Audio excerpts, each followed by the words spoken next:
Hey guys, this is Nolan-Ryan here. This is going to be how to make a character in Timewatch. First out, just like every RPG, you need to come up with a character concept. In this particular example, I've come up with the idea to play as an ancient Egyptian pharaoh who is Amenhotep III. So when we come up with a drive, this is something to help make sure our characters are active and actually want something and aren't just being boring people who sit on the sidelines and never get anything done because there's too big of a risk. In this particular case, I think that Amenhotep wants to go back and eventually rule his people and turn them into the greatest nation out there. So this is going to be our character's drive, what kind of makes them go. You're going to get a pool of investigative points, and you're going to get to invest in investigative abilities. These are the core abilities of Timewatch. If there is a piece of plot critical information behind any of these doors, you will be able to get it. No roll required. However, if you wind up wanting to do something personal using one of these abilities, you still need an ability check in order to succeed. You'll notice that right here, Timecraft, you already have 1 point. Everyone always starts with 1 point already in Timecraft for free. Most of these abilities are pretty self-explanatory. Timecraft is going to be the skill of how well you know the rules, regulations, and ins and outs of the Timewatch organization. The interpersonal relationships, pretty self-explanatory as well.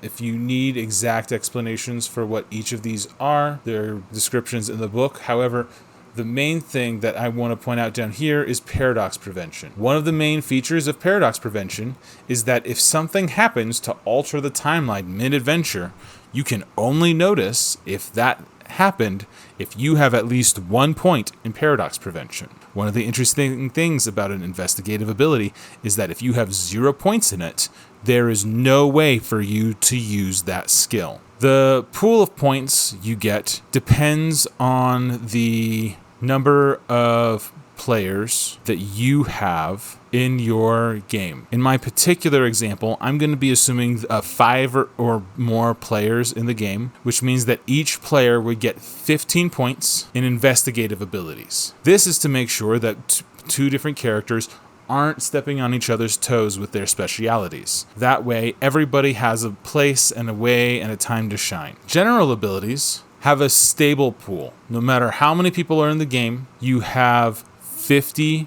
different points that you can put into these general abilities. You might notice chronal stability and health both start out with 6 points each. Health is pretty self-explanatory.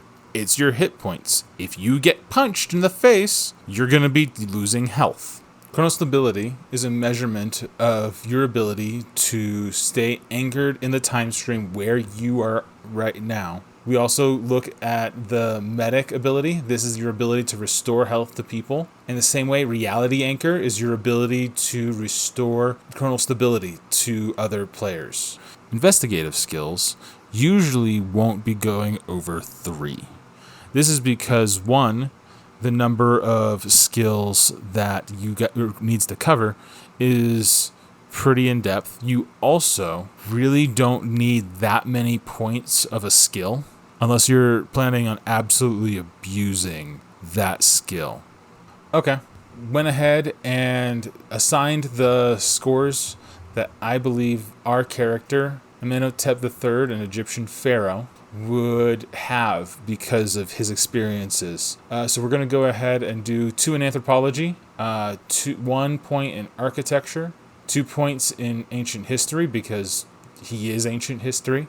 Military tactics is one of the world's foremost military powers at the time. This would be something that the Egyptian pharaoh would have. Timecraft, I went ahead and put 2 points. He really wants to turn Egypt into a modern or a future world power. So in order to do so, he needs to know the rules and bend the rules a little bit. We also have authority. As a pharaoh, he just exudes authority. We have bureaucracy and charm +1. As someone who had a court around him, he would have had to have been able to do this. High society, same thing. He was the high society of his day. Notice and paradox prevention are just really good tools. I think that every character should probably at least consider putting points in. Now I'm going to go ahead and work on the general skills. On the general skills, we're going to go ahead and apply them in a way that makes sense for our character. For my character, I decided to put points into chronostability, health, medic, preparedness, reality anchor, scuffling, and shooting. I personally don't see this guy as someone who's getting down and dirty very much, but I do see him as someone who would have learned how to prepare himself and defend himself with weapons. I also think that he wants to make sure that he's able to stay stable in the timeline and that he's able to make sure that any mistakes or anything that might happen to destabilize him would be able to be reversed. So I put a lot of points into those skills, especially since I'm assuming a 5-player game. I'm planning on investing heavily into a couple of skills instead of trying to go with a little bit into more of these skills. As far as gear goes, there's some standard issue Timewatch gear. Your autochron or your time machine, you have an impersonator mesh, you get a basic med kit, some mem tags, a pacifist, a neural disruptor, a tether, a Timewatch uniform, and a translator. Other than these items, a lot of your gear is going to be personally tailored to you and who you are. For example, I would expect that Amenhotep probably has a staff of some kind. We'll go ahead and say staff of Pharaoh as one of the potential things that he has in his arsenal. This can be relevant if we ever go back to ancient Egypt, let's say.